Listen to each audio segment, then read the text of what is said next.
Why do 70% of watch owners avoid resizing their bands at home? Because they haven't discovered just how easy it is.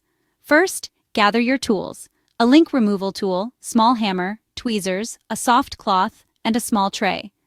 Lay your watch on the cloth to avoid scratches.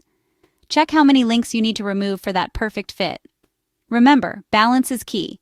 Aim to take out an equal number of links from both sides. Spot those tiny arrows on the back of the links. They show which direction to push the pins.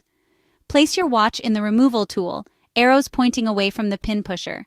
Turn the tool's handle gently, pushing the pin out. For stubborn pins, a light tap with the hammer should do the trick. Use tweezers to pull the pin out completely. Repeat until you've removed enough links. Then, reassemble by aligning the holes and pushing the pins back in. Finally, try on your watch. It should fit snugly but not too tight. And there you go. You've just resized your watch like a pro. Happy DIYing!